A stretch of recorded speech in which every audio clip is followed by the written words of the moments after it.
해서 40분. 자, 40분. 정치관리형 예산제도는 발달해보면 뭐라고요? 레이건 행정부, 레이거노믹스 대처리지만 뭡니까? 저 대표적인 정부 실패 치유 과정에서 신자유주의에 기반한 재정 지출에 대한 정부 낭비를 극복하기 위한 관점이죠. 그죠?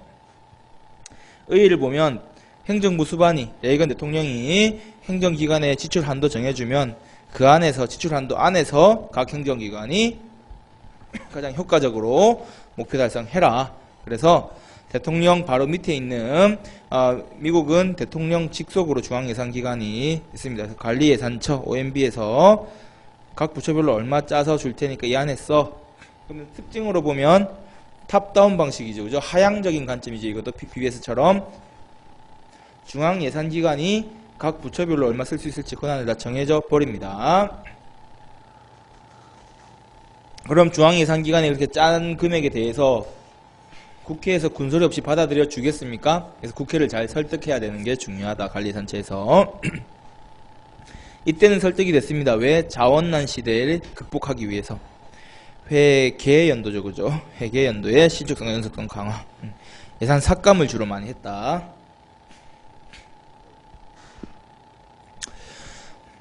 시험에서 아직 별로 크게 물어보지 않고 개념만 잘 아시면 됩니다. 하향적 성격과 개념만 알고 자원난 시대에 들어온 제도다. 결과지향적 예산제도는 다른 표현으로 신성과주의 예산제도라고 하는데 클린턴 행정부 때 1990년대 클린턴 행정부에서 93년 행정부에게 자율성과 융통성 부여하되 책임을 묻겠다. 이거 뭐죠? 신공공관리론에서 임무지향, 사명지향, 성과책임. 그래서 신공공관리론적 행정개혁 경향 속에서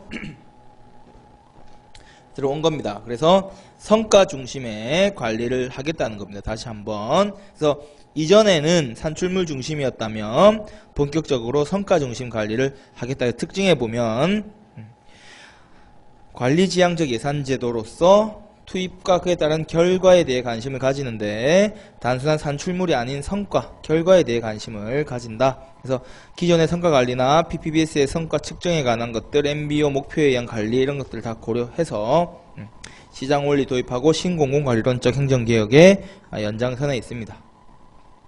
이러니 저러니 해도 결국 공공 부문에서 한계는 그 성과, 결과 측정이 곤란하다는 게 문제가 될 겁니다. 그죠?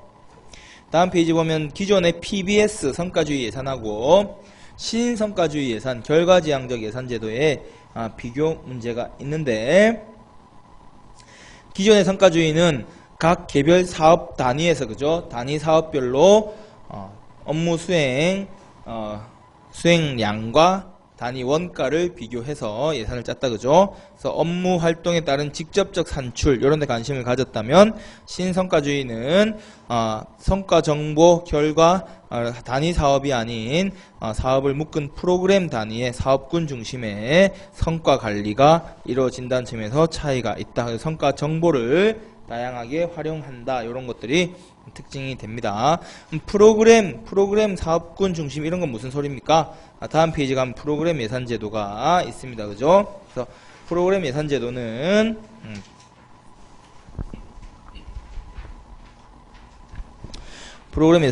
우리 교과서에서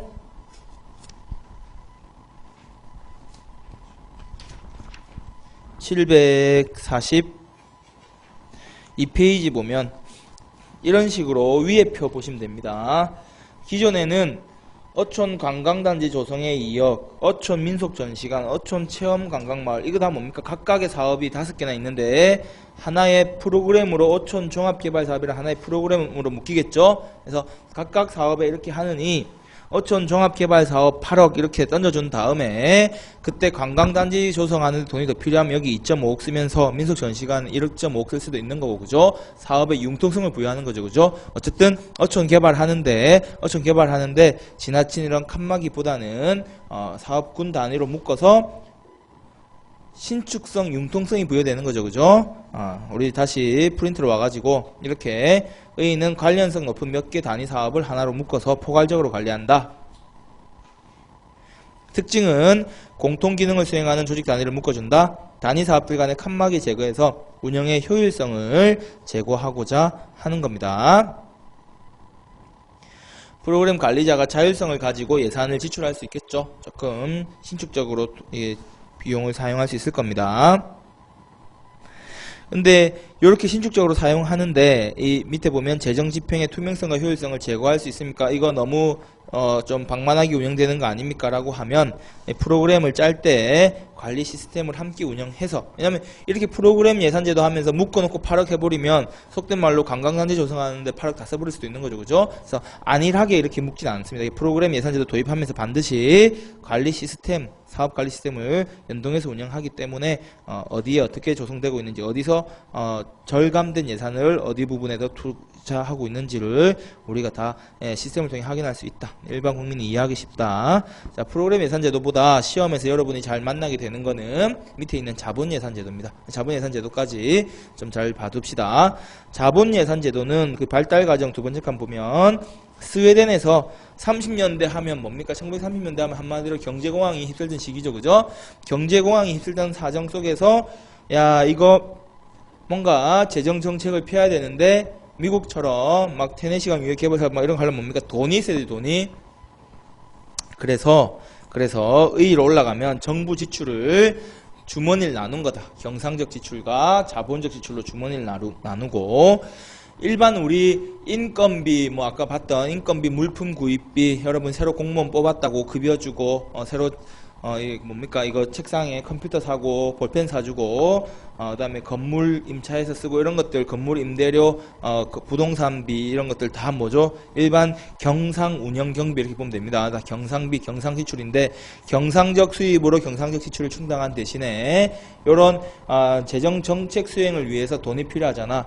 그런 거는 자본 계정을 따로 만들어가지고, 자본 지출은 별도로 관리한다. 그래서, 적자 예산이 필요한데, 그런 식으로 적자 예산이 좀 필요한데 국가 전체적으로 채권 채무 조달해서 이렇게 하다 보면 괜히 과도하게 경상 지출에 괜히 돈이 많이 쓸 수도 있는 거죠. 그러니까 아예 주머니를 나누자. 그래서 경상적인 지출은 그해 경상 수입으로 충당하기 때문에 거기는 균형을 맞춰 놓고, 지금 경제공황 극복 위해서 자본 지출이 많이 필요한 부분은 지금 좀 빚내서 자본 지출을 하되, 그 빚낸 거는 앞으로 경기가 좋아지면, 그죠? 장기적인 측면에 경기 좋아지면 메꾸면 되는 거니까, 그런 개념인 겁니다.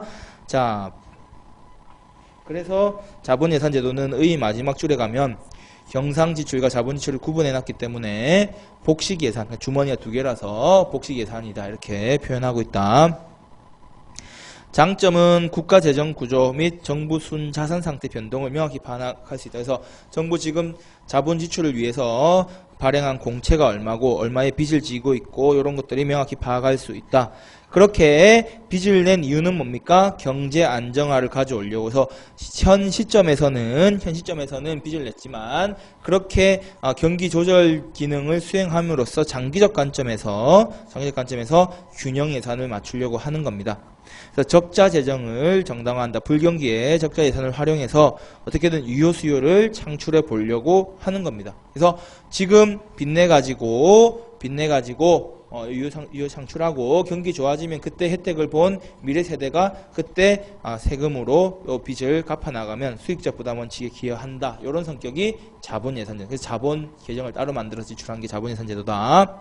단점은 그렇게 해서 과연 자본 지출을 통해 가지고 이런 재정 정책을 펴는 게 과연 경기 안정 효과를 가져올 수 있는 건가라는 문제가 있고, 두 번째는 그렇게 해서 조달한 자본을 시장에 부여해 주게 되면 인플레이션의 우려가 있고, 정부 적자 은폐 수단으로 악용될 수 있다. 사실은 이런 과도한 지출으로 인해서 정부 적자가 발생하는데 장기적인 측면에서 균형이 맞을 거야 이러면서 계속 덮어놓고 가게 되면, 그죠? 적자잖아. 자꾸 왜 이렇게 적자가 커지냐? 지금 재정 지출하는 거잖아. 장기적인 측면에서 균형이 맞을 거야. 이렇게 은폐 수단으로 합리화할 수 있는 거다. 그죠? 근데 이 장기적인 채권 발행 금액이 너무 커지면 미래 세대는 이 빚 갚는다고 거덕되겠죠. 미래 세대 관점에서는 예산 관리가 경직화될 수 있다. 그래서 이 빚 갚는다고 딴 데 돈 못 쓸 수 있겠죠. 그죠? 경상적 지출하고 자본적 지출이 사실 명확히 구분되기 어렵다는 것도 문제가 된다.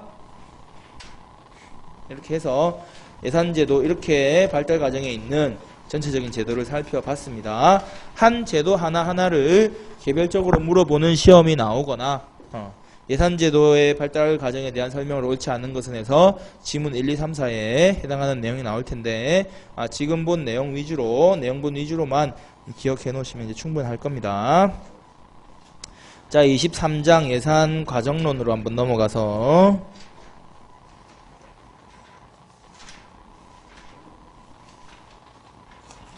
683페이지를 보면 자, 1절 예산 편성론. 정부가 예산을 짜는 거죠. 정부가 각 부처별로 돈 얼마 쓰겠다 예산을 편성해서 의회에다가 우리 예산을 이렇게 짰어요 하고 예산안 가져가죠. 뭐 의회가 2절에서 심의합니다. 그죠? 심의 의결해서 너네 이렇게 써. 내년에 356조 써 하고 던져줍니다. 그러면 정부는 예산을 집행하죠. 그죠? 집행한 다음에 너네 우리가 쓰라고 한 대로 썼냐? 356조를 이렇게 쓰라고 했는데 그대로 썼냐 안 썼냐라고 이제 정부 입장에서 먼저 결산해 보고, 그죠? 결산한 데 대해서 의회 혹은 감사원에서 제대로 썼는지 회계 검사를 할 겁니다. 그죠? 그 회계의 정부 회계의 특징을 보는데, 그래서 이제 이 목차를 봤을 때 우리가 조금 최근에 시험과 관련해서 관심을 가져야 되는 건 예산 편성 절차 두 번째 보면 기존에는 상향식 예산 편성, 각 부처별로 예산 짰잖아. 그죠? 각 부처별로 예산 짜서 기획재정부 장관한테 주면 기획재정부 장관이 국무회의 심의 대통령 통과하면 의회에 제출했는데, 최근에 이 하향식 예산 편성이라는 게 있다. 총액 배분 자율 편성. 그래서 역시 성과 관리와 관련되는데, 장기적인 계획을 세워서 5년 단위 계획 속에 기획재정부에서 각 부처별로 너네 얼마 써 하고 총액을 던져주는 거야. 그럼 총액 안에서는 대신에 터치 안 할게. 총액 안에서는 자율적으로 써. 이렇게. 그래서 장기적인 계획 하에 역시 이제 재정 통제를 하는데, 다만 그 안에서는 자율적으로. 그래서 하향식 중앙 예산 부처에서 총액을 편성해서 던져준다는 측면에서 하향식 예산 편성이 되니까 이 부분을 잘 봐야 될 거고, 그 다음에 이제 예산 심의 이런 내용은 다 법률입니다. 법률이다 보니까 여러분 뭐 우리나라의 문제점 이런 것들만 한번 조금 살펴보면 될 것 같고, 예산 집행론 들어가면 여러분 이제 행정이 예산을 집행하는데 역시 이런 예산 과정이 다 통제 위주다 보니까 정부가 실제 업무를 수행하는 과정에서 탄력적으로 운용해야 될 필요가 생기겠죠. 예산 집행의 신축성인데 거기 나와 있는 이용이 뭔지 전용이 뭔지 이체가 뭔지 이미 봤죠. 그죠? 예비비의 규모가 얼마인지 봤습니다. 그죠? 2월 가서 명시 2월이 뭐고 4, 5, 2월이 뭔지, 계속비가 뭔지, 국고채무부담액이가 뭔지, 수입대책임비 뭔지 개념들을 확인하면 되는데 오래 안 걸릴 거다. 왜 이미 한 번씩 다 들어봤잖아. 그죠? 그래서 이 개념들을 중요하니까 신축상고 방안은 앞에서 왜 사전의결 원칙에 예외하고도 사전의결이 아니라 보니까 전통적 예산 원칙에 예외하고도 통하니까 이거를 같이 엮어서 한번 이해해 놓을 필요가 있을 겁니다. 그리고 이제 최근에 우리 정부 회계의 특징으로서 회계 제도의 유형에 이 현금주의 단식 부기가 발생주의 복식 부기로 도입되게 되면서 이 국제 기준에 부합하도록 발생주의 복식 부기가 전면 사용됐죠. 그래서 정부 내에서도 최근에 회계직 공무원 신설, 아직 뽑은 적은 없지만 회계직 공무원 이렇게 해가지고 직렬이 새로 생긴 것도 현금주의에서 발생주의 복식 부기하면서 회계 지식이 더 필요해지게 되니까 그런 업무만 전담해서 처리할 담당자 뽑는다고 회계직 공무원 따로 선발한다, 이런 직렬까지 일단 만들어 놓은 겁니다. 선발을 안 했지만. 그러니까 이 제도에 이제 현금주의 단식 부기하고 발생주의 복식 부기가 서로 이렇게 물려서 같이 가기 때문에 보통 붙여서 이해를 하는데, 그 차이가 뭔지 비교하는 내용까지 이제 알아놓으면 예산 과정론에서 이제 봐야 될 건 다 본 게 됩니다. 이렇게 찍어줬으니 수업을 끝내냐? 그럴 순 없죠. 그죠? 자, 600 넘어가서 686페이지 가보면 표가 있죠. 중앙정부 예산은 일단 회계연도 개시 120일 전까지 제출합니다. 올해는 100일 전까지 제출하도록 이렇게 정해놓고 있습니다. 그러면 회계연도 개시 30일 전까지 의결하는데 이 30일 전이라는 기한은 구속력이 있습니까? 없습니까? 없죠? 그러니까 올해는 해바뀌고 결정했죠. 그죠? 구속력이 전혀 없다. 지켜진 날이 별로 없다. 지방자치단체는 광역단체, 기초단체가 있는데 광역단체는 50일, 기초단체는 40일 전까지 지방의회에 제출하면 지방의회에서 15일, 10일 전까지 의결한다. 날짜 차이가 있죠. 그죠? 이렇게 한번 보시고 기본적으로 상향식 예산 편성했다. 부처에서 예산 편성했는데 최근에 어떻게 돼 있다고요? 최근에 687페이지에 하향식 예산 편성 제도가 들어와 있다. 그죠? 아직 9급에서는 출제된 적이 없다. 그런데 7급에서는 지금 11년, 12년, 13년 매년 하나씩 나오고 있죠. 그죠? 그러니까 잘 봐야 될 겁니다. 의의는 한마디로 거기 첫째 줄에 있는 것처럼 총액을 배분해서 던져줄 테니 총액 범위 안에서는 부처 자율로 편성해라. 혹은 이 총액을 던져주는 거죠. 목표액 기준 예산제도 혹은 중앙부처에서 던져준 총액 그 기준액 예산제도 한도가 설정된 예산제도 이런 식으로 이름이 붙었다. 대충 느낌 뭡니까 이제 뭔지. 그래서 하향식 예산제도라고 하고 거시 예산의 성격을 가지고 있다. 그래서 중앙부처에서 개별부처 차원이 아니라 개별부처에서 각 우리 조직이 얼마 필요합니다 해서 밑에서부터 위로 올라가는 게 아니라 중앙에서 총액으로 너네 얼마 써 하고 던져주는 거니까 거시적 성격을 가지는 겁니다. 편성 절차를 봅시다. 내려와서 이게 가능하려면 일단 그때 주먹구구식 운영이 안 되려면 중앙예산기관은 먼저 5개년 재원배분계획을 수립합니다. 그래서 우리가 국가재정운영계획이라고 하는데 국가재정법 규정에 따라서 5개년간의 재원배분계획을 수립합니다. 그 범위 안에서 각 부처별로 분야별 부처별로 지출 한도를 결정해서 미래창조과학부 얼마 써, 안전행정부 얼마 써 던져줍니다. 그러면 각 부처는 그 지출 한도 안에서 좋아 우리는 이 안에서 이렇게 사용할게요 라고 그 안에서 이제 자율적으로 결정해서 정부에 제출하게 됩니다. 이전에는 이렇게 하는 거는 자 특징을 먼저 봅시다. 특징은 거시적 특성을 가지고 부처에게 자율과 책임을 동시에 강조한다. 해서 총액 범위를 넘어서면 안 되는 책임이 있느냐 하면 총액 범위 안에서 자율적으로 편성할 수 있죠. 그죠? 근데 또 자율적으로 편성하게 하면 분명히 뭘 물을 겁니까? 성과 책임이란 걸 묻겠죠. 그죠? 네, 그래서 자율과 책임을 동시에 강조한다. 다음 페이지 넘어가 보면 이 5개년 국가재정운용계획을 안에서 이루어지다 보니까 먼저 국가재정운용계획 5개년 계획을 세워야 되죠. 그죠? 세우는 과정에서 4번에 보면 참여를 허용한다. 그래서 민간 전문가들까지도 이 계획 세우는 과정에 참여해서 의견을 수렴합니다. 그런 게 특징이 있을 겁니다. 효용과 한계, 효용 가보면 총액이 정해진 거잖아. 국가 전체적으로. 그죠? 부처 안에서 자율 편성을 하는데 각 부처별로 얼마 쓸지 정해졌죠. 그죠? 국가 상황에 맞춰서 재정 규율의 강화. 예산 사정 과정의 단순화라고 되어 있는데 원래 처음에 이렇게 할 때 뭡니까? 각 부처별로 실제 100억 필요하면 중앙부처에서 깎일까봐 150억 이렇게 올린 다음에 그죠? 이렇게 하는데 이제 총액이 딱 정해지는 거니까 그 안에서는 커트 안 할 테니까 자율적으로 한 번에 그냥 한 방에 결정하게 되겠죠. 그죠? 예산 과정이 단순화된다. 단연도 국가재정운용계획 5개년 계획 안에서 진행되니까 단연도 계획과 재정의 경기조절 기능을 강화한다.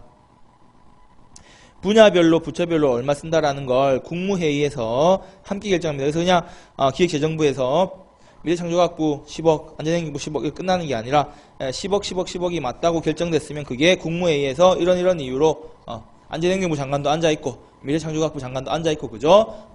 보건복지부 장관도 앉아있고 국토교통부 장관도 앉아있는데 우리는 각 부처에 이런 이유로 얼마씩 배정했습니다. 이렇게 얘기하면 다 있는 데서 회의하니까 국토교통부 장관이 너 잠깐 기획재정부 장관 잠깐 따라와봐 이래가지고 좀 더 줘 이럴 수 없는 거죠. 그죠? 국무회의를 통해서 결정하기 때문에 결정 과정에 투명성이 제고된다. 그래서 금액보다는 정책으로 관심을 돌린다. 부처 담당 간에 총액 범위 내에서 이제 자율적으로 편성하죠. 부처 내에서 그 부처 내에 예산 담당자 기획재정부 말고 국토교통부 안에서 국토교통부 예산을 짜는 사람들이 자율성이 커지는 거죠. 부처 안에서 자기 부처와 관련된 일반에게 특별하게 기금 상관없이 이런 칸막이 장치들이 무용화된다. 한계는 부처의 지출 한도를 결국 기획재정부에서 정해주는데 그게 공감대가 부족할 수 있죠. 그죠? 너네가 우리 부처 와서 일 해봤어 이렇게 되는 거잖아. 너네가 와서 해보라고, 너네가 복지부 와서 일 해보라고 아저씨들 자꾸 가스통 짊어지고 나와서 데모하는데 어떡하라고 이런 게 됩니다. 부처의 지출 한도에 대한 공감대 부족이 제일 큰 문제다. 선심성 예산 편성이 가능하다. 왜? 총액 범위 내에선 자율적으로 하라 그랬죠. 그럼 장관 관심 있는 쪽으로 많이 쏠려갈 겁니다. 그죠? 책임을 뒤로 미루는 예산이 가능하다. 부처 입장에서 성과 나는 것보다 가스통 짊어지고 나오는 아저씨들한테 그죠? 좀 신경이 쓰이겠죠. 그죠? 그래서 부처 입장에서 큰 실익이 없거나 민원이 많은 골치 아픈 사업의 예산을 없애거나 줄이는 행태가 발생할 수 있다. 이거는 이제 자꾸 정책 도입하다 보니까 정책을 낳는다고 자꾸 민원 발생하고 하면 아예 그런 업무를 수행 안 하려고 하는 행태 나타날 수 있다. 상대적으로 뭐 보시면 될 것 같고요. 여기서 이제 조금 우리가 관심 가질 수 있는 건 6번 지문이 시험에 잘 물어볼 수 있습니다. 그래서 오히려 이런 정치적 행태를 줄이려고 처음에 뭐였죠? 처음에 상향식으로 하니까 100억 필요한데 150억씩 가다하게 요구하고 그래서 150억 가하니까 깎고 다시 짜와 깎고 이런 과정에서 절차가 복잡하고 오래 걸리고 이런 정치적 행태 없애려고 총액으로 100억 줄 테니까 그 안에서 너네가 알아서 짜 이렇게 했다. 그죠? 정치적인 이런 행태를 줄이려고 그렇게 했는데 그렇게 하고 보니까 오히려 부처에서 또 머리 쓴 거야. 뭐냐? 예산은 올리면 상임위원회에서 먼저 보죠. 그죠? 그래서 미래창조과학부 예산을 먼저 올리는데 대통령이 달에 가자 이래가지고 지금 미래창조과학위원회에 있는 공무원들이 달 착륙에 관한 예산에 관심을 크게 갖고 있죠. 그죠? 그러면 일부러 달 착륙 예산을 낮게 짜놓는 거야.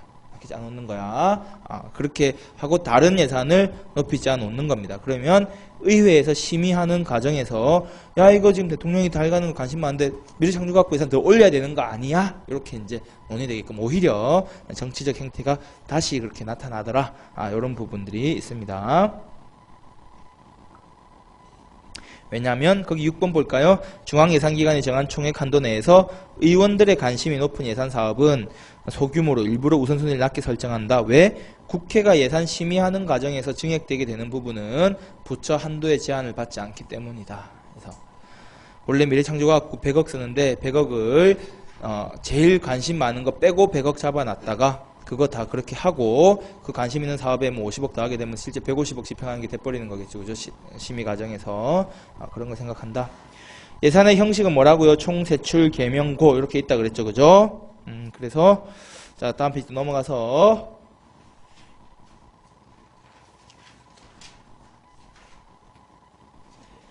예산을 심의하게 됩니다. 그래서 우리는 미국은 뭐라고요? 미국과 영국은 독립된 예산이 하나의 법률이라 그랬죠. 그해 예산이 법률과 동일한 형식으로 결정되는데 우리는 법률이 아닌 일반 예산 형식을 취합니다. 그래서 법률과는 구별되는 거다. 693페이지에 예산과 법률이 뭐가 다르냐 이렇게 돼 있는데 예산은 행정부만이 예산안을 만들어서 제출할 수 있죠. 행정부 쓸 돈이니까. 법률은 행정입법도 있고 국회에서 스스로 만드는 법률도 있죠. 그죠?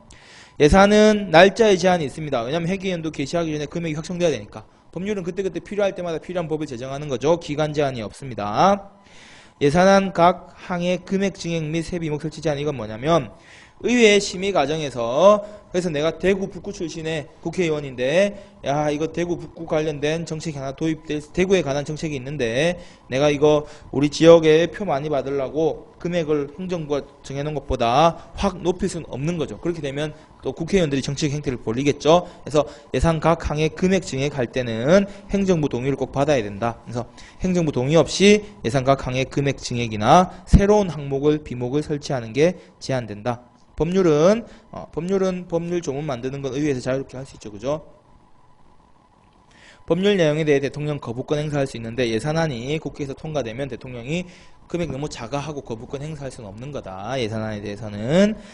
법률은 국민의 일상생활에 많은 영향을 미치는 만큼 공포하고 20일 지나면 특별한 법에 있는 규정, 언제부터 효력 발생한다는 규정이 없으면 20일 지나면 그때부터 효력을 발생하는 거죠. 그죠? 예산은 그런 거 없죠. 그냥 통과되면 따로 공포할 필요 없이 의결되면 1월 1일부터 그대로 예산은 효과를 내는 거죠. 그죠?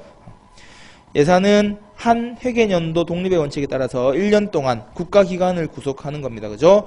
법률은 일몰법이 아닌 이상, 그죠? 존속기한이 정해진 일몰법이 아닌 이상 계속적으로 효력을 발생할 거고 국민도 영향을 받습니다. 그래서 공포하고 효력 발생 기간을 주는 거지 않습니까? 그죠? 서로 다른 형식이기 때문에 예산으로 법률 내용을 바꾼다거나 법률로 예산 내용을 바꾸는 거는 안 됩니다. 그죠? 이렇게 보시고, 이 예산 심의가 이루어질 때는 예산안을 제출하면 694페이지 3번에 보면 일단 소관상임위원회에서 예비심사를 한다. 그래서 미래창조과학부에서 관심 있는 예산을 줄여놓으면 미래창조과학위원회에서 먼저 보게 될 거 아닙니까? 그죠? 그래서 정치적으로 관심 있는 분야에 대해서 일부러 금액을 작게 책정하는 이 총액배분 자율편성 예산제도의 정치적 행태가 문제될 수 있다.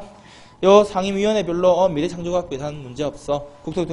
국토교통위원회에서 국토교통부 문제 예산 문제 없어. 올리면 종합적으로 예산결산특별위원회에서 심의하는데 695페이지 날개조에 보면 예산결산특별위원회는 상임위원회가 아니라 특별위원회인데 이게 비상설이다. 이번에 보면 보통 특별위원회, 그래서 국정원 선거 개입 진상규명을 위한 특별위원회 이렇게 하면 특별위원회 만들어서 언제까지 조사하고 사라지는 거죠. 그죠? 예산결산위원회는 1년 내 상설이다. 상설. 그죠?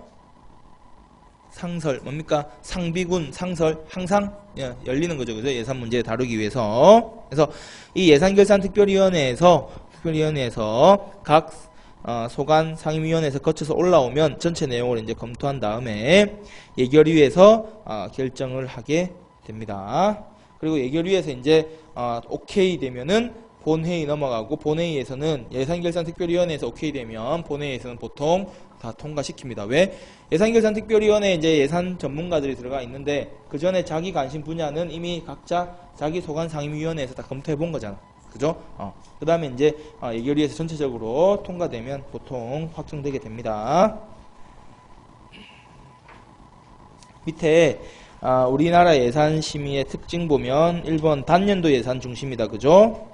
대통령 중심제니까 예산 심의가 의원 내각제에 비해서 엄격하겠죠. 왜? 의원 내각제는 의회 다수파가 내각을 구성하니까 의회에서 지금 우리 내각이 집행할 돈인 거잖아. 그죠? 그러니까 빨리 통과시키고 우리 쓰고 싶은 대로 쓰겠죠. 그죠? 근데 대통령제를 하다 보니까 의회에서 예산 심의가 엄격하게 이루어진다. 자, 다음 페이지 넘어가면 본회의 중심이 아니라 상임위원회와 예산결산특별위원회 중심의 예산심의다. 그죠? 본회의가 아니라 소관상임위원회에서 이미 검토하고, 그죠? 각 소관상임위원회에서 그 부처 예산 오케이 하면 모아서 예산결산특별위원회에서 오케이 하면 그걸로 끝나는 거죠. 거의 본회의는 형식적인 절차에 가깝다. 그래서 본회의 중심이다. 이런 식으로 해서 틀린 지문이 되는 문제가 나온 적이 있을 겁니다. 자, 그렇게 보시고 5번 지출 예산 증액 및 세비목 설치 제한. 그래서 정부 동의 없이 국회가 자기 지역구 예산 따려고 국회가 정부 동의 없이 정부 제출한 예산에 대해서 증가하거나 세비목 설치할 수 없다. 깎는 건 가능한데 증가하거나 세비목 설치할 수 없다.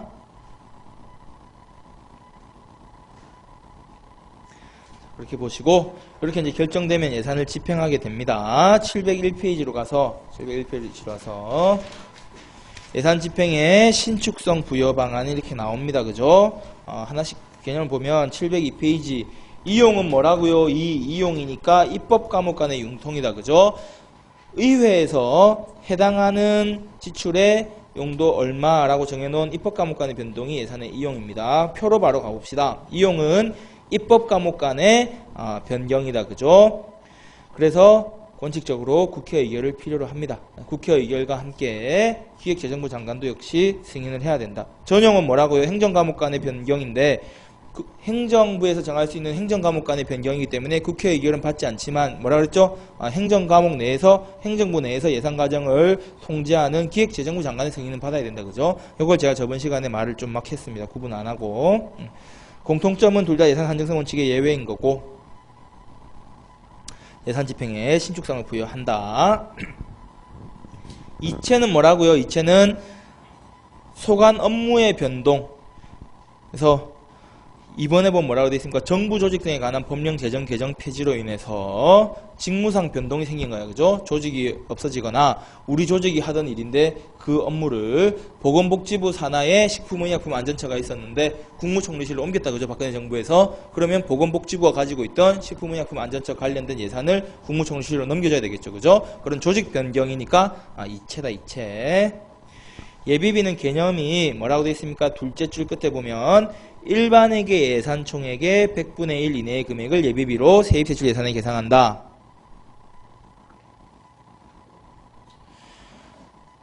일반회계란 표현 안 쓰고 예산 총액에 그냥 이렇게 되면 틀린 문장이 되는 겁니다. 특별회계 기금도 있잖아. 그죠? 일반회계 예산 총액의 100분의 1 이내의 금액을 예비비로 세입세출 예산에 계상하는 겁니다. 이런 예비비 사용에 대해서 이번에 예비비 사용의 제한 가보면 특별한 제한 규정은 없지만 다음 같은 경우에는 제한될 수 있다고 본다. 그래서 대규모 투자 재원 충당해야 되는데 그때 예비비 다 써버리고 그 뒤에 이제 돈 없어가지고 문제될 것 같으면 추가 경정 예산 하는 게 바람직하지 않겠냐. 그죠? 아까 7월에 대형 태풍 때문에 재복구비가 많이 들어가게 됐다. 그 예비비 다 써버리면 8, 9, 10, 11, 12월에 예비비 필요할 때는 어떻게 할 겁니까? 그죠? 추가 경정 예산이 바람직할 수 있겠죠? 예산에 이용할 수 있으면 이용에 의해 자금 충당이 충분히 가능한데 의회 통지 안 받으려고 계속 예비비 사용하는 경우에도 이용을 하라고 할 수 있을 겁니다. 그죠? 4번 보면 국회에서 쓰지 말라고 부결한 용도에다가 예비비 사용하면 국회에서 부결한 효과가 의미가 아무것도 없어지는 거죠. 그렇게 보시고 예비비는 국가재정법에 의해서 누가? 이 과정 다 기획재정부 장관이 관리하는 겁니다. 그죠? 그러면 우리 부처에 복지 예산을 써야 되는데 돈을 다 써가지고 예비비가 필요하다. 역시 기획재정부 장관한테 신청해서 기획재정부 장관이 인정해줘야 되겠죠. 그죠? 국무회의 심의 성성이 크다야 쓸 수 있을 겁니다. 예산에 2월 704페이지 있는데 가계부 써보신 분 다 2월 한 번쯤 써봤죠. 그죠? 다음 달로 넘어가는 거죠. 명시 2월과 사고 2월이 있다. 명시 2월 제도란 경비의 성질상 연도 내에 지출 끝내지 못할 게 명백히 예측되는 거야. 그래서 취지를 명시하면서 국회의 의결을 받아버린 겁니다. 그죠? 이렇기 때문에 일단 명시 2월 된 경비는 다음 연도에 국회 의결을 받아서 다음 연도에 쓰겠다고 한 거잖아. 그죠? 다음 연도에 지출할 수 있고 한번 2월 된 것도 또 제2월도 가능하다. 사고 2월은 쓴다고 썼는데 불가피한 사유로 인해서 다 못 쓴 경우입니다. 그죠? 이 경우에는 국회 허락 안 받고 넘긴 거죠. 국회 허락 안 받고 회계 기간, 회계 연도 독립의 원칙에 그걸 반해서 다음 해로 넘어갔는데 국회에서 2013년에 다 쓰라고 했는데 쓰다가 다 못 쓰고 다음 해로 넘어갔죠. 허락 안 받고. 그러니까 2월은 인정되겠지만 제2월은 하지 못하는 겁니다. 국회 의결을 안 받았기 때문에 제2월이 안 된다. 그 차이만 보면 됩니다. 계속비는 뭐라고요? 완성의 수년도를 요하는 공사나 제조 및 연구개발 사업은 1년에 얼마 딱 1년 단위로 매년 편성하는 게 쉽지 않죠. 그래서 이 사업 4대강 사업에 총 얼마 쓴다. 경비의 총액을 쓴 다음에 연부액 1년 단위에 사용하는 금액을 정해서 미리 국회 의결을 받는다. 그래서 4대강 사업 5년 동안 100억 쓰는데 첫 해 20억, 그 다음에 20억, 그 다음에 20억 이렇게 5년 동안 쓰겠다라는 걸 미리 의결 받는 거다. 그죠? 그래서 아까 우리 준예산 들어가면 뭐죠? 준예산 같은 경우에 국회 사전 의결 없이 예산 불성립 시에 예산 적용하는데 그때 계속비는 적용할 수 있었죠. 왜? 미리 이렇게 1년에 얼마 쓸지 경획이 있었으니까죠. 자, 국회 의결을 얻은 후 5년 이내에서는 경비총액 범위에서 계속 지출이 가능하다. 국고 채무 부담 행위는 개념을 보면 국가가 법률에 따른 것과 세출 예산 금액 또는 계속비 총액의 범위일 것 외에 채무를 부담하는 행위다. 미리 예산으로 국회 의결을 얻어놔야 됩니다. 그죠? 그래서 국고 채무 부담 행위도 예산으로 국회 의결을 얻어야 되니까 아까 예산에 뭐라고요? 총세출 개명 고 마지막 고가 뭡니까? 국고 채무 부담 행위였죠. 그죠? 예산 안에 다 반영돼야 됩니다. 3번을 볼게요. 국고채무 부담행위에 대해서 국회가 이제 의결을 하게 되는데 국가로 해서 다음 연도 이후에 지출할 수 있는 권한까지 부여하는 게 아니기 때문에 뭡니까? 국고채무 부담행위는 채무를 부담할 수 있는 권한만을 부여하는 거다. 너네가 뭐 재해복구비 이런 식으로 채무를 부담할 수 있다는 권한을 부여된 거고, 그래서 다시 지출을 하게 되면 지출할 때 다시 국회 의결을 또 받아야 됩니다. 그래서 빚내도 좋아, 100억까지 빚내도 좋아, 이런 식의 빚을 내서 사업에 충당할 수 있는 권한을 인정해주는 게 국고채무 부담행위인데, 구체적으로 이번 달에 빚내서 돈 쓴다라고 하면 그때 다시 국회 의결을 한 번 더 받아야 된다, 그 얘기입니다. 수입대책경비 그 가로 2번에 보면 뭡니까? 대법원의 등기소, 외교부의 여권 발급 경비, 교육부에서 대학 입시 경비, 이런 거 지금 외교부, 교육부 이런 거 다 정부 조직이죠, 그죠? 이런 데서 발생한 비용입니다, 그죠? 수입대체 경비. 자, 3번에 가면 수입금 마련 지출 제도와 구별된다라고 했는데 아래 표가 있다. 그래서 수입대체 경비는 국가재정법에 적용을 받는 일반 회계의 교육부, 입시 경비 이런 것들에서 쭉 내려오면 밑에 두 번째 줄에 뭐라고요? 예산에 반영되어 있는 내용 하고 초과 수입 모두를 직접 지출에 인정해 준다는 점에서 좀 차이가 있고, 수입금 마련 지출 제도는 우회 양조책 같은 정부기업 예산법에 적용을 받는 조직에서 추가 수입을 추가 지출에 충당할 수 있다. 이때 수입금 마련 지출 제도는 수입금 마련 지출 제도 예산 초과 수입만 직접 지출에 인정된다, 이런 차이가 있는데 요 두 개를 비교해서 물어보는 수입 대체 경비와 수입금 마련 지출 제도의 차이를 물어보는 시험이 9급 시험에 나온다면 그 정도는 아직 안 나온다. 그러니까 둘 다 예산 신축성 확보 방안이고 초과 수입이 발생하면 초과 수입을 직접 지출에 쓸 수 있는 제도다라는 정도만 기억하면 될 겁니다.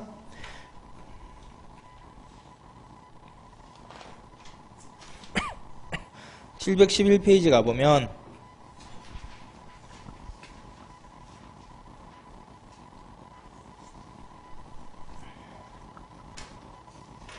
이렇게 돈을 쓴 데 대해서 회계검사를 하는 거죠, 그죠? 그래서 우리나라 회계검사기관 감사원 돼 있는데, 감사원 가려면 7급 감사직 준비하면 뭐합니까? 회계학 공부해야 되잖아요. 회계학 지식을 알아야 여기 가서 회계검사를 할 수 있으니까 회계학이 필수 과목이죠, 그죠? 그거 공부하려는 게 아니고 그 위에, 자, 전통적 회계검사는 통제 중심이죠, 그죠? 법에서 입법부가 정해진 대로 지출을 했느냐, 그래서 합법성 중심의 회계검사였다면, 회계상 책임을 물어봤다면 새로운 회계검사는 이제 성과관리 이런 거 들어가겠죠. 아무래도 최근에는 경제성, 능률성, 효과성에 따라 가지고 업무감사, 정책감사, 정책을 잘 집행했는지 성과를 냈는지 이런 측면에서 단순한 합법성 중심의 통제 위주 회계검사 회계책임에서 성과관리, 경제성, 능률성, 효과성, 업무나 정책을 잘 집행했는지에 대한 감사 책임으로 넘어가고 있는 게 최근의 패턴이다. 그렇게 이해해 놓으면 혹시나 객관식 나오면 그런 측면에서 보면 될 겁니다.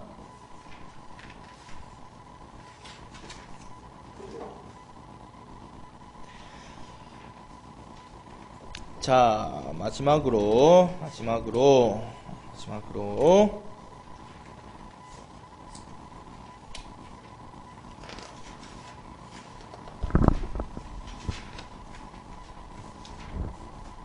718페이지를 보면 자, 뭐 수정 발생주의, 수정 현금주의 3번, 4번 이런 건 여러분이 안 봐도 상관없고 그 위에 이제 현금주의와 발생주의 비교하는 표 정도까지만 보면 될 것 같습니다. 그래서 현금주의는 현금이 나오고 들어가면 그때 이 거래가 현금이 드나들면 그때 수익과 비용을 인식하게 됩니다. 그래서 여러분이 학원을 1월 1일에 학원을 등록했다. 1월 1일에 10만원 내고 학원 등록했다. 1월 1일에 10만원 나간 거죠, 그죠?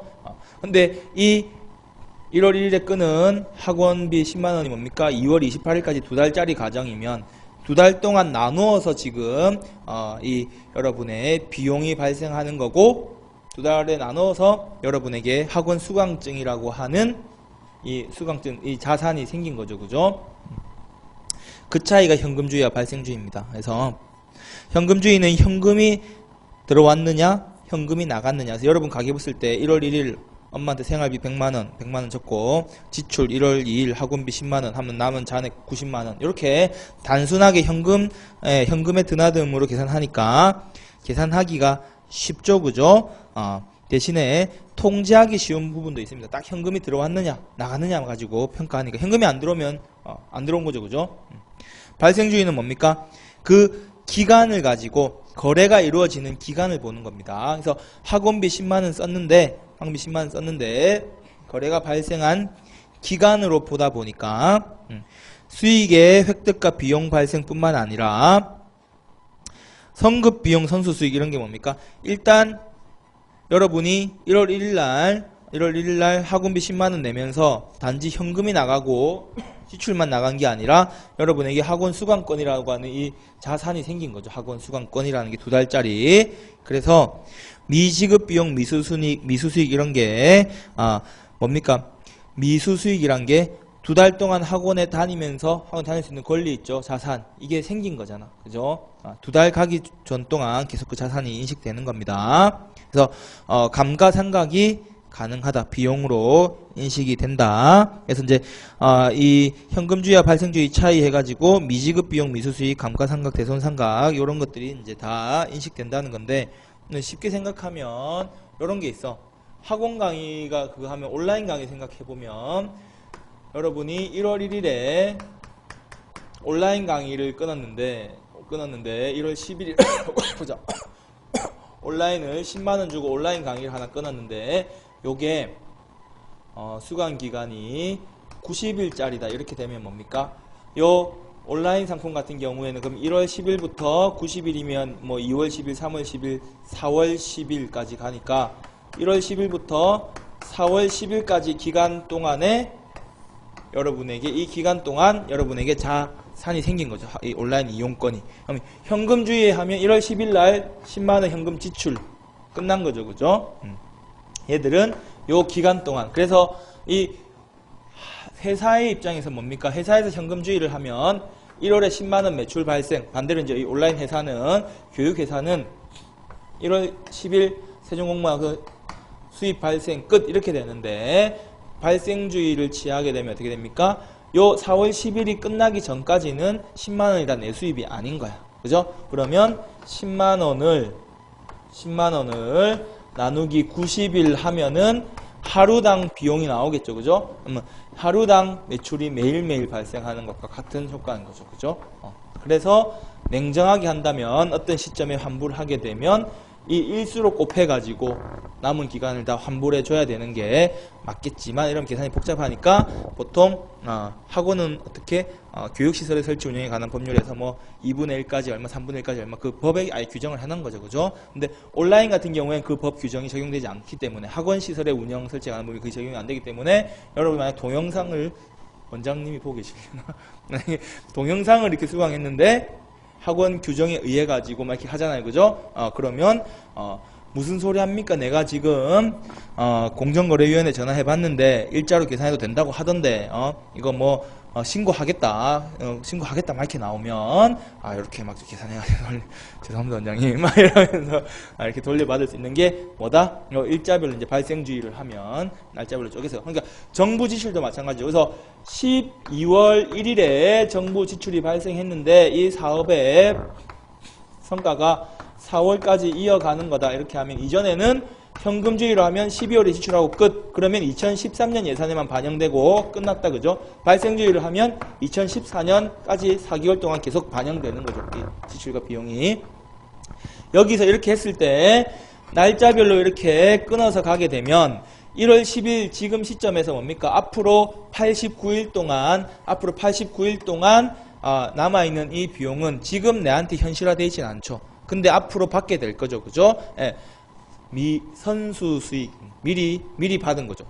나는 뭡니까? 지금 미리 10만원 결제한 거지 10만원을 90일로 나눈 거 하루치 결제한 거 아니죠. 10만원 받았지만 나는 앞으로 89일 동안 문제없이 이 서비스를 제공해야 될 책임이 생긴 거죠. 동시에.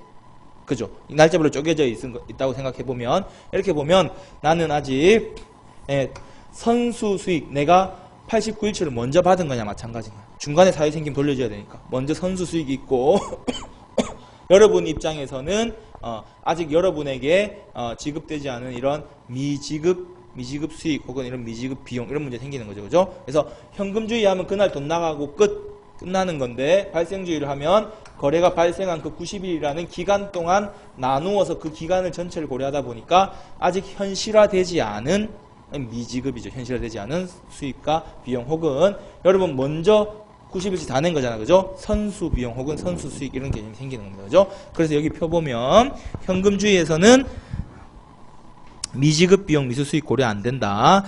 감가상각도 고려 안 된다. 그래서 지금 온라인 교육을 얘기했는데 여러분이 건물을 샀다 생각해 봐봐. 건물을 샀다. 그러면 여러분이 이 집을 샀다, 이 건물을 샀다 생각되면 현금주의 하면 오늘 물건값, 부동산값 입금한 오늘 10억 나가고 끝나는 건데 발생주의에서는 이 건물이 1년에 얼마씩 가치가 상쇄돼 가는지 감가상각을 다 고려하게 됩니다. 그러면 그건 계산을 어떻게 해야 됩니까? 그 회계학 공부해야지. 그죠? 그러니까 감사직 들어가려면 회계학 공부해야 되는 거다. 그죠? 그런 겁니다. 자, 그래서 현금주의에서는 자 선급 비용 선수 수익은 뭐냐면 그래 이제 미리 이제 학원비를 낸 거죠. 그죠? 미리 학원비를 내서 1월 10일에 학원비를 결제했는데 아직 학원 수업 시작 안 했죠. 그죠? 그럼 뭡니까? 그 선급 비용 먼저 여러분이 비용한 선급 비용 선급 수익은 그대로 비용 수익으로 인식되는데 발생주의 입장에서는 뭐다? 발생주의 입장에서는 그 비용을 쓴 게 아니라 여러분 현금주의에서는 학원비 10만원 결제했다. 아직 학원 개강 안 했다. 종강도 안 했다. 그죠? 그러면 1월달 미리 1월 1일 날 1월 6일에 개강하는 학원 등록을 미리 했다. 그죠? 그러면 그때 내 현금이 나간 거죠. 그대로 비용인 거다. 그죠? 근데 발생주의에서는 뭐라고요? 그게 그렇게 해서 수강권을 산 거잖아. 내가 학원 수강할 수 있는 내 자산이 늘어난 게 되는 거다. 늘어난 게 되는 거다. 학원 입장에서 뭡니까? 10만 원이 그대로 현금주의에서는 10만 원을 등록 냈잖아. 카운트에 돈 냈잖아. 학원에서 그대로 수익이죠. 근데 발생주의 하면 뭡니까? 2달 동안 문제없이 학원 서비스 제공해야 되는 거잖아. 그죠? 중간에 얼마든지 환불할 수 있는 돈이죠. 그죠? 네, 그래서 그거는 부채로 인식된다. 그렇게 이해해보면 될 겁니다. 그래서 이제 이런 측면에서 이런 내용을 바탕으로 해서 현금주의와 이 장단점을 바라보게 될 거고 그래서 715페이지를 보면 거래 8요소라는 회계 기본 원리가 있는데 국가직이 한번 나왔던 거니까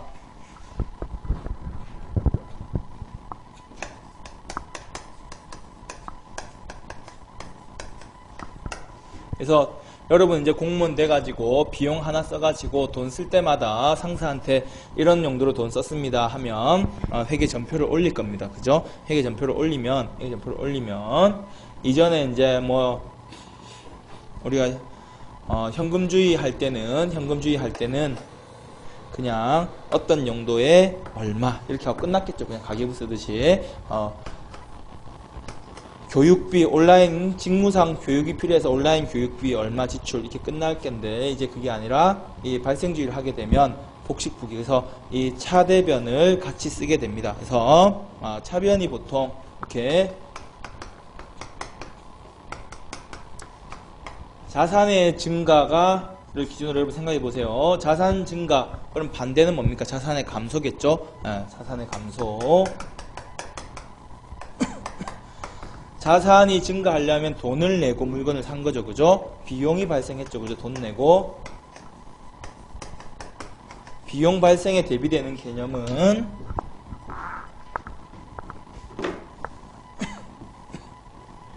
수익의 발생이 되겠죠. 비용과 수익 관계니까. 그죠? 비용 발생, 수익 발생 이렇게 볼 수 있을 거고 자산이 증가했다는 건 내가 가지고 있는 현금 자본은 증가입니까? 감소입니까? 자본은 감소했겠죠. 내가 돈을 써가지고 현금 지출해서 비용 발생이니까 자본은 감소했겠죠. 반대로 자본의 증가. 자산, 비용, 자본, 그리고 뭐죠? 부채. 그래서 자산 증가는 부채의 감소에 해당하겠죠. 그죠? 부채 증가. 네, 그래서 이렇게 됩니다. 여러분이 만약에 구급 공무원으로 일하고 있는데 여러분이 예산과에서 일을 하는데 도저히 어려워가지고 회계학 동영상 강의 하나 신청했다, 그죠? 동영상 강의 신청하면 항목이 먼저 정해져 있어. 아까 품목별 예산제도에서 교육비 해가지고 얼마 쓸 수 있는지 품목이 다 정해져 있다고. 그럼 그 교육비라고 하는 항목에 따라서 지출하게 되는 거니까 교육비. 그래서 먼저 계정이 나와. 이건 다 미리 등록돼 있죠. 그래서 계정에서 이런 누르면 선택할 수 있는 계정이 쫙 나오겠죠, 그죠? 교육비 선택하게 되면 그래서 차변에 네 뭡니까? 비용 발생 9만 원. 그 다음에 밑에 뭐죠? 차변, 대변 있으면 교육비 지출한 거죠, 그죠? 교육비 비용 지출을 한 겁니다. 그래서 이 경우에 9만 원. 그런데 교육비 지출해서 뭐가 생긴 겁니까? 이 학원 수강증이 생긴 거죠, 그죠? 학원 수강증에 해당하는 계정에 차변에 9만 원 이렇게 생기는데 보통 이제 교육비 이렇게 하니까 좀 그런데 보통 물품 구입하게 될 경우에 이렇게 해서 물품 구입비 얼마 써가지고 여기에 뭐 어떤 물품 구입한 내역에 해당하게 되면 자산이 증가한 거잖아, 그죠? 왼쪽 칸에 자산 증가했으니까 9만 원 가치에 자산 증가한 게 되고 대변에 비용 사용한 게 적히게 될 겁니다, 그죠? 이렇게 해서 합계 9만 원 이렇게 해서 금액이 서로 맞게 되겠죠, 그죠? 그래서 모르면 이게 뭐야, 이게 18만 원이야? 이게 아니고 이제 이렇게 하나 매칭되고 계속 매칭. 그래서 뭡니까, 한 줄에 저 학원비 끊었는데 얼마 썼어요? 이게 아니라 어떻게 비용이 발생하고 저는 반대로 적었나? 반대로 적은 것 같은데 9만 원 이게 맞다, 그죠? 9만 원. 자, 비용이 어떻게 발생했고 그래서 수강권이라고 하는 어떻게 이 권리가 생겼는지 계속 매칭 두 개씩 매칭해서 이렇게 짝을 지어서 쓴다. 뭐라고? 복식부기다, 그죠? 그래서 발생주의는 복식부기를 끼고 가는 겁니다. 현금주의는 단식부기죠. 현금주의는 뭡니까? 그냥 학원비 얼마, 뭐 얼마 이렇게 지는. 여러분 가격 쓸 때 수입, 지출 이렇게 두 칸이 있다고 복식이 아닌 거잖아. 수입, 생활비 1월 1일 생활비 입금 100만 원 해서 수입은 총 얼마, 지출은 식비 얼마, 학원비 얼마 해가지고 얼마 이렇게 나와서 수입 지출인데 이 두 개라고 복식이라고 하는 게 아니고, 그죠? 수입 한 줄, 지출 한 줄 끝난 거잖아. 근데 복식부기하면 뭐라고? 수입, 생활비 입금 얼마 이렇게 되면 뭡니까? 여기에 이게 뭘까? 선수 수입 뭐 이런 개념으로, 그죠? 일단 수입 100만 원 들어왔고 그걸 내가 아직 사용하지 않았으니까 내 자산의 증가죠, 그죠? 수익의 발생, 내 자산의 증가 100만 원. 지출해서 뭡니까? 그냥 식비 1만 원 하고 끝나는 게 아니고 식비 1만 원, 비용의 발생, 내 자본이 감소한 거죠. 내 자본 감소 또 1만 원 이렇게 나란히 두 개씩 적어서 가는 게 복식부기인 거다, 그죠? 이건 이제 발생주의 복식부기입니다. 여러분한테 많이 어려운 걸 묻지는 않을 거고 일단 시험에 나왔으니까 거래 판료서에서 차변에 들어가는 게 뭔지 대변에 들어가는 게 뭔지 이렇게 두 개씩 짝을 이뤄서 가니까 이렇게 요 칸을 보는데 일단 자산 증가부터 보자. 자산 증가, 반대편에 자산 감소. 자산이 증가했다는 건 내가 가진 내 재산이 증가했다. 부채의 감소, 부채 증가. 이 자산 증가할 때 돈을 주고 사겠죠. 비용 발생, 상대편에 수익의 발생, 자본의 감소, 자본의 증가. 비용 발생하게 되면 돈을 썼다는 거죠. 내가 가지고 있는 자본은 줄어든 거죠, 그죠?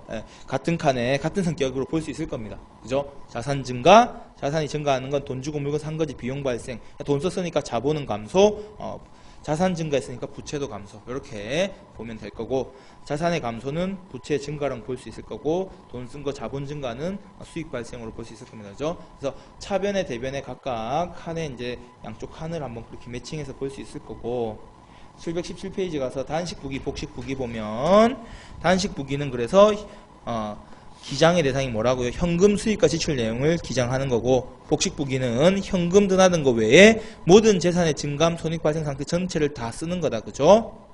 그래서 영리단체나 대규모 기업에서 이 복식부기 쓰는 거고, 국제 회계 기준에 충족하기 위해서 우리나라 모든 기업이 발생주의 복식부기 하고 있고, 정부도 발생주의 복식부기 합니다. 복잡하죠, 그죠? 복잡하죠? 그냥 이렇게 쭉 쓰고 나면 될 거를 이렇게 딱 하다 보니까 정부 부처의 모든 동사무소에 앉아서 일하시는 모든 공무원들이 그 교육받아서 조금씩 하면 좋겠지만 그거 잘 안 될 것 같으니 회계직 공무원 신설을 한 거야. 근데 회계직 공무원 신설을 하자니 그럼 그 회계직 9급 뽑힌 사람은 들어가가지고 전표 처리만 할 거냐? 그래서 롯데그룹 같은 경우에는 신입 4년제 대졸 신입 사원을 4급 사원 이렇게 하면 여상 나온 사원을 5급 사원 이래가지고 뽑아. 그래서 한 팀마다 이렇게 우리 한 사무실에 팀마다 그 5급 사원이 한 명씩 앉아 있어. 그래가지고 뭡니까? 내가 나와가지고 카드 쓰고 오면 뭡니까? 카드 영수증 있죠? 여기 있습니다 하고 걔 주는 거야. 그럼 걔는 그것만 타이핑하는 거야. 전표 입력만 하는 업무를 한다, 그죠? 그래서 그걸 안 하는 업체, 제가 다닌 회사는 그런 사람 안 뒀다. 대표 마인드가 그거 왜 그런 애를 돈 주고 왜 쓰냐? 너네도 할 줄 알면 되지. 이런 거거든. 그럼 이제 그럼 어떻게 됩니까? 그 팀에 한 명한테 주로 좀 안 틀리고 잘할 만한 애한테 그 몰아주죠, 그죠? 그러면 이제 1일날 가뜩이나 매출 확정하고 할 거 많은데 법인카드 사용 내역 입력하는데 한 200건씩 이렇게 되면 짱 나거든. 요 해당하는 카테고리에 해당하는 거 입력해야 된다고. 왜? 이 해당하는 품목별로 예산이 다 제한돼 있으니까. 그죠?